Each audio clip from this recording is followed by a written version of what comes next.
On August 7, 1942, only 2 months after the Battle of Midway, the United States landed troops on the island of Guadalcanal and began a bloody battle of attrition that decisively ended Japan's ability to operate offensively in the Pacific War.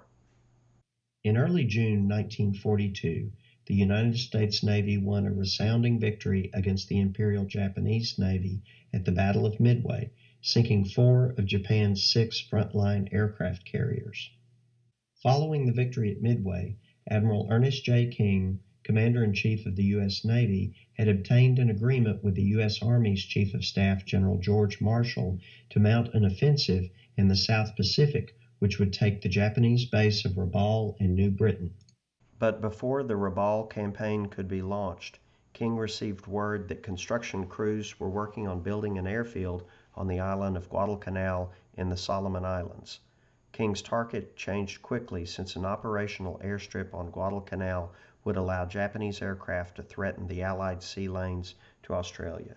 But at the highest level, the U.S. sought control of Guadalcanal in order to retain the initiative that it had gained following the Battle of Midway. Japan suffered a shocking defeat at the Battle of Midway, losing 4 of its aircraft carriers to U.S. dive bombers. The U.S. wanted to continue the initiative gained at Midway. A victory at Guadalcanal in the Solomon Islands would create a gap in Japan's defensive perimeter. Therefore, Operation Watchtower is the official name given for America's first attack of the Pacific War. It was hastily planned for August 1942. The invasion was a huge improvisation and became a logistical nightmare. As a result, the Marines had a better name for Operation Watchtower. They called it Operation Shoestring. To properly supply the troops, naval ships commanded by Admiral Fletcher would have to be in the slot, a section of ocean between islands in which the Japanese Navy made regular patrols, and Fletcher considered his ships to be sitting ducks for the Japanese. Logistics, a lack of planes and ports were concerned for resupply and operational success. In the planning stages of Watchtower, beach congestion had been anticipated. However, the commanders had never faced it squarely.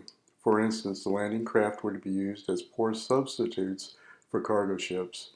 Once on shore, each man was to carry 6 cans of sea rations, enough to feed him for 2 days, 100 rounds of ammunition in a cartridge belt, 100 more in a bandolier, 2 grenades, a pickaxe or a shovel, 2 canteens, a gas mask, a first aid kit, and a bedroll, a poncho, and a mosquito net. To make matters worse, concerned about the welfare of his ships, Admiral Fletcher withdrew his ships from the slot on August 8th. There were other problems as well. The Marine troops were relatively new with little to no combat experience. As a result, they had little supplies to conduct an invasion. They achieved tactical surprise and faced little resistance. However, the Japanese responded with airstrikes from the airbase, what we called Henderson Field, and naval attacks. This constant resupply and attacks by Japanese forces were called the Tokyo Express by American troops. Operation Shoestring would become a victory for the United States, but would also become a lesson in logistical planning. On August 7, 1942, the U.S. 1st Marine Division landed on the island of Guadalcanal. One day after landing the troops, Vice Admiral Frank Fletcher, who commanded the carrier covering force, requested permission from Admiral Robert Gormley to withdraw his carriers. Fletcher claimed he needed to leave because of low fuel and aircraft losses. Also, he did not want to risk the U.S. carriers against Japanese land-based aircraft. The night of August 8th, Fletcher received permission from Gormley to withdraw. That same night, off Savo Island, a Japanese cruiser force under Vice Admiral Gunichi Mikawa destroyed the screening warships under the command of Rear Admiral Victor Crutchley of the Royal Navy.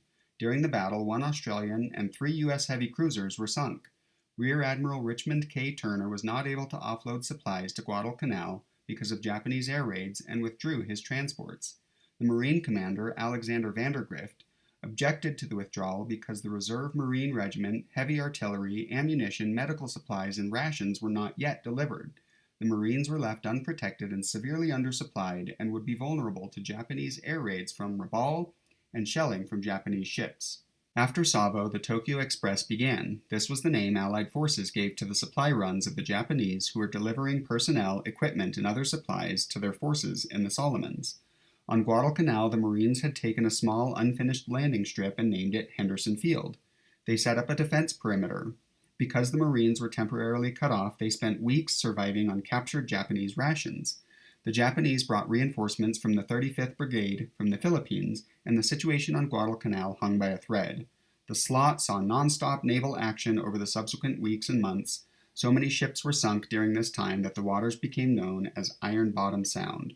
The fighting on Guadalcanal involved attempts by the Japanese to retake Henderson Field, and much of the fighting centered on Edson's Ridge, or Bloody Ridge. The Marines were able to put aircraft on Guadalcanal, and the so-called Cactus Air Force, named after the code name for the island, proved vital to the campaign. The Cactus Air Force provided air support for Marines and scouted Japanese ships approaching the islands. They were able to stem the flow of Japanese reinforcements and supplies, and since the Japanese aircraft were coming from Rabaul, over 600 miles away, they could only stay a short time before having to return back to base. It should be noted that the Marines had a technological advantage against the Japanese. For example, the Marines were using 37mm anti-tank guns against the Japanese banzai charges. So the Battle of Guadalcanal was a battle of technology versus the martial valor of the Japanese. October 1942 saw a change in leadership in the South Pacific Area Command as Vice Admiral William Bull Halsey Jr. took over for the relieved Vice Admiral Robert Gormley.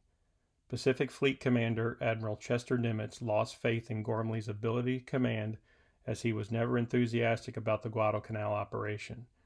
Admiral Halsey was a more aggressive leader and set the stage for victory on Guadalcanal and the campaign that remained in the Pacific Theater.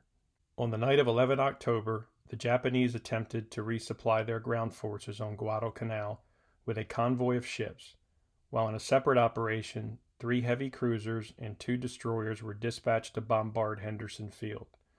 A U.S. task force of 4 cruisers and 5 destroyers intercepted the Japanese vessels, sinking 1 cruiser and 1 destroyer while badly damaging another cruiser. 1 U.S. destroyer was sunk and another left badly damaged. However, the Japanese were forced to retreat, failing to complete both their supply and bombardment operations. On 24 and 25 October, the Japanese launched offensives on Edson's Ridge, also referred to as Bloody Ridge, and along the Guadalcanal River in an attempt to take Henderson Field. Several Army and Marine outposts were overrun by the attacking Japanese forces, but with the arrival of the Army's 164th Infantry Regiment on 13 October, the U.S. had the largest troop infusion since the initial invasion, and as a result had the necessary forces to hold the key terrain of Henderson Field and defeat the attack.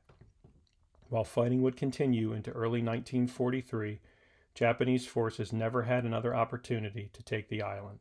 November 1942 represented a turning point for the Allies in both theaters of war and can be characterized as the Big Five wins.